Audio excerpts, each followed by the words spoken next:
उपस्थित सभी सम्मानित साथीगण और जवाहर नगर के यहाँ आए बहुत ही मान और सम्मान के योग्य मेरे बुजुर्गों, मेरी मातृशक्ति और मेरे नौजवान साथियों,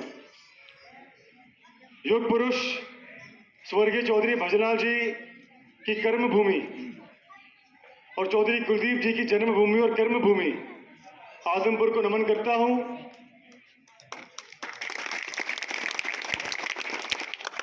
और आप सभी का जो फूलों के मालाओं से, नोटों के मालाओं से पगड़ी पहनाकर आप सभी ने जो मुझे मन से आशीर्वाद दिया, इसके लिए हाथ जोड़कर आभार व्यक्त करता हूं। मैं धन्यवाद करता हूं भारतीय जनता पार्टी का और आदमपुर के मेरे परिवार का, जिन्होंने इतनी बड़ी जिम्मेदारी मेरे कंधों पर डाली है। आदमपुर का उम्मीदवार होना मेरे लिए बहुत ही गौरव की बात है। भवे आगे बढ़ो, हम भवे आगे बढ़ो, आदमपुर मेरा घर है, मेरा परिवार है। आदमपुर को मेरे दादाजी ने बहुत ही प्यार के साथ खींचा था और उनके बाद पिताजी ने पूरी मेहनत और लगन के साथ इसकी हिफाजत की है। और मैं आपको विश्वास दिलाता हूं कि आदमपुर के मान और सम्मान को आगे बढ़ाने में, आदमपुर का विकास करने में मैं कभी कोई कमी नहीं आने दूंगा।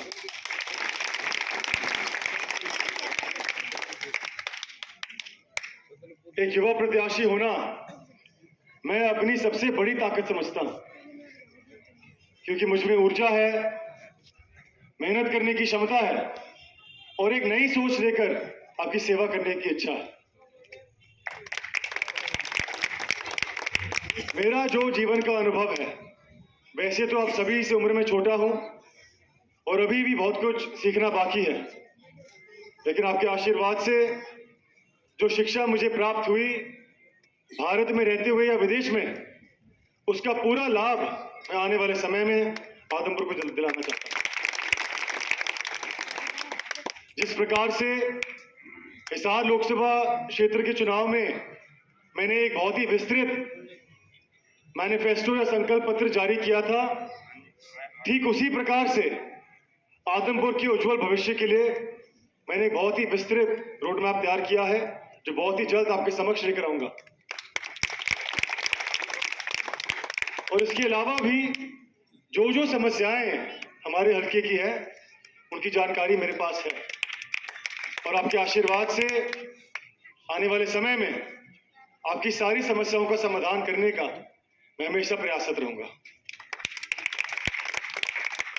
आपका और हमारा 54 साल का पारिवारिक रिश्ता है, कोई राजनीतिक रिश्ता नहीं है, जो बहुत महत्व रखता है। आज पूरे हिंदुस्तान में आदमपुर की एक अलग पहचान है और ये सब आपके आशीर्वाद, चौधरी भजनलाल जी की मेहनत और पिताजी के संघर्ष की देन है। और अब समय आ गया है कि हम इस पारिवारिक रिश्ते को, इस पहचान को, इस विश्वास को और भी मजबूती के साथ आगे बढ़ाएं। स्वर्गीय चौधरी भजनलाल जी ने जो विकास कार्य आदमपुर में किए, आप सभी उनसे वाकिफ हैं। यहां एक एक ईंट पर चौधरी भजनलाल जी का नाम है। आप सभी चौधरी कुलदीप जी के संघर्ष से भी वाकिफ हैं।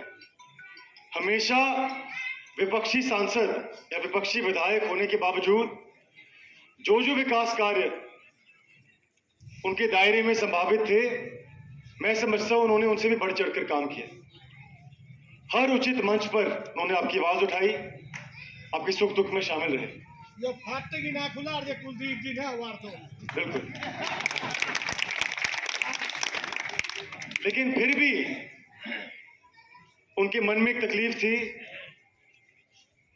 जो अधूरे सपने चौधरी भजनलाल जी के अधूरे रह गए थे, उनको वो पूरा करना चाहते हैं। जो सुनहरा दौर चौधरी भजनलाल जी के कार्यकाल में हुआ करता था, वो आपके बीच में लेकर आना चाहते हैं। जिस बड़े पैमाने पर, जो बड़े स्तर पर काम होने वो करना चाहते थे, जिसके आप सभी हकदार हैं, जिसकी आपको आदत है, वो नहीं कर पा रहे थे। तो इन सभी बातों को ध्यान में रखते हुए आप सभी से सलाह मशवरा करने के बाद, आपके आशीर्वाद से, आपके सहयोग से हम सभी ने भारतीय जनता पार्टी का दामन थामा। और आप सभी जानते हैं कि आज पूरा हिंदुस्तान मोदी जी की नीतियों से प्रभावित है और समस्त हरियाणा खट्टर साहब की कार्यशैली से प्रभावित है। और विशेष रूप से मनोहर लाल खट्टर जी का आशीर्वाद आदमपुर पर बना हुआ है। इसका सबूत भी आपके सामने है कि पिछले कुछ महीनों में जब से हम भाजपा में शामिल हुए हैं, खट्टर साहब के आशीर्वाद से, पिताजी की मेहनत से आदमपुर में विकास कार्यों ने एक नई गति पकड़ ली है।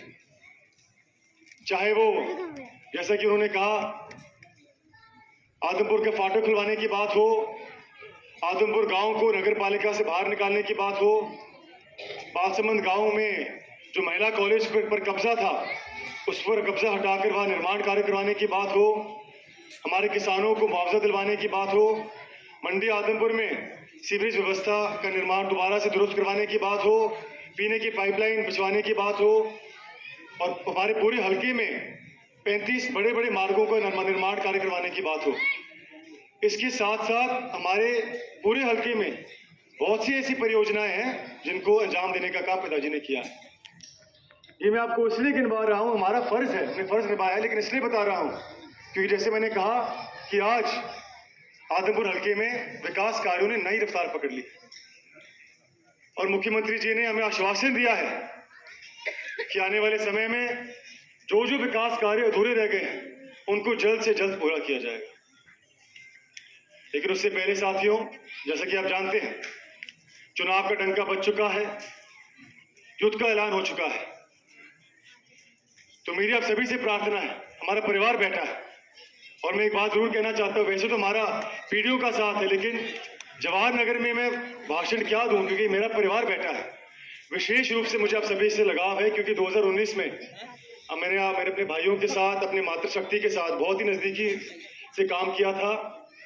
और जब भी मैं, हमारे यहाँ जय अर्पण है, जितने मेरे साथी यहाँ पर है, जब भी मैं फ़ोन लगाता हूँ, पूछता हूँ कि भाई जवाहर नगर का क्या माहौल है, तो हमेशा मुझे कहते हैं कि आप बाकी आदमपुर संभालो, यहाँ एक तरफा काम है। तो मैं हाथ जोड़कर आपका पोता, आपका बेटा, आपका भाई होने के नाते आपसे प्रार्थना करता हूँ कि हमेशा की तरह इस बार भी आप आने वाले उपचुनाव को अपना चुनाव समझकर मेहनत के साथ, एकजुटता के साथ काम करें, ताकि 6 नवंबर को जब गिनती हो तो हमारी जीत की गूंज सिर्फ चंडीगढ़ ही नहीं बल्कि दिल्ली तक पहुंचे। ज्यादा ना कहते हुए एक संकल्प आपके बीच में लेकर जाता हूं कि स्वर्गीय चौधरी भजनाथ जी की पदचिन्हों पर चलकर और चौधरी कुलदीप जी के संघर्ष, ईमानदारी और मेहनत से सीख लेकर मैं आपका परिवार के सदस्य होने के नाते आपके बीच में रहकर आपके काम करूंगा। आप सभी ने अपना आशीर्वाद का हाथ हमारे परिवार पर हमेशा बनाए रखा, उसका ऋण मैं इस जीवन में तो क्या 7 जन्मों में नहीं चुका सकता, लेकिन आप सभी का मस्तक गौरव से ऊंचा हो, इसके लिए मैं हर प्रयास पूरी ईमानदारी से करूंगा। हमारा भी संकल्प है कि आपको बहुत बड़े वोट को जिताएंगे। पहल के जेपी 6000 हारे, अब 60,000 हो रहा। विपक्षी दल के लोग भी बीच में आएंगे, आपके बीच में भ्रामक प्रचार फैलाएंगे, झूठ बोलेंगे। ये विरोधियों की लड़ाई है कि किसी न किसी तरह से मुझे हराए, और मेरी ये लड़ाई है कि मैं किसी न किसी तरह से आदमपुर को जिताऊं। तो ये फर्क है। एक बार फिर आप सभी का मैं यहाँ पहुंचने पर धन्यवाद करता हूँ। हमेशा आपने मुझे परिवार के सदस्य की तरह मुझे आशीर्वाद दिया है, हमेशा आपका आभारी रहूंगा और उम्मीद और अपेक्षा करता हूँ कि आने वाले 3 नवंबर को आप कमल का बटन दबाकर मुझे आशीर्वाद देंगे, आपकी सेवा करने का एक मौका जरूर देंगे, ताकि एक बार फिर हम सभी साथ मिलकर स्वर्गीय चौधरी भजनाथ जी का स्वर्णिम दौर एक बार फिर आदमपुर में ला सके। आप सभी का बहुत बहुत धन्यवाद। जय हिंद, जय आदमपुर।